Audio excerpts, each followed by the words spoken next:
በዛሬው ቪዲዮ አለመሳቅ በጣም ንፉግነት ነው የሚሆንባችሁ። ወይኔ አብርሃም፣ ወይኔ አብርሃም ጉር ተሰራ። ቤተሰቦች ወኔ እንጃ። እኔ በቃ በዛሬ ቪዲዮ ካልሳኩኝ መቼም እንደማልሰቅ ነው የማውቀው ማለት ነው። እኔ እኮ ከመዳም ቅመሞች ጋር አትጣሉ። የመዳም ቅመሞች ከያዟችሁ አይለቋችሁም።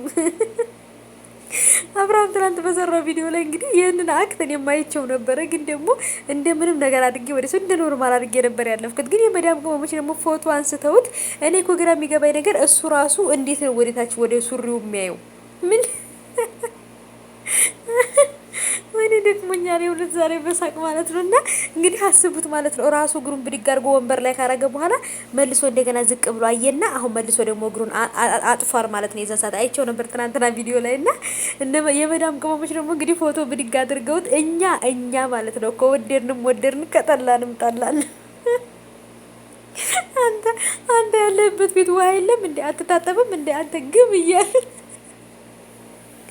ወይኔ ቤተሰቦች እና በጣም ከባድ ነው የእውነት ነው የምላችሁና አንተ ሱሪ ምንድን ነው ተቀዶ ነው ወይንስ ምንድን ነው? ታጠብ አንተ ምናምን በቃ ሴት ስር ከምትዝለጠረጥ አትታጠብም እያሉ ማለት ነው በኮሜንት እንዴት እንደ በቃ ወይኔ ቤተሰቦቼ ማለት ነው። እኛ እኮ ሀበሾች እኮ ለሀሜት ለቡጨቃ ለተረባ ከሆነ እኮ እንደኛ እኮ ፌመስ የለም። እና ብቻ አብርሃም እንግዲህ የመዳም ቅመሞች ተነስተውብሃል፣ ምንም ማድረግ አይቻልም። ደግሞ እኮ የሚገርመው ነገር እሱ ራሱ የሚያየው ወደ ታች ነበረ፣ ወደ ሱሩ ነው የሚያየው፣ አይታችሁት ከሆነ ማለት ነው። እና ብቻ በጣም ገራሚ ነበር። በዛሬው ቪዲዮ አለመሳቅ አይቻልም ማለት ነው ጋይሶች። እኛ ቪዲዮውን ብቻ ሳይሆን እየተፈጠረ ያለውንም ደግሞ ሪያክት እኮ ነው የምናየው ማለት ነው። አይናችን እኮ ካሜራ ነው ቤተሰቦች ማለት ነው። እንደ ካሜራ ቀጭ ነው የምናደርጋት ማለት ነው። ብቻ በዛሬው ቪዲዮ ምን እንደተሰማችሁ እስቲ ኮሜንት አስቀምጡልኝ ቤተሰቦች።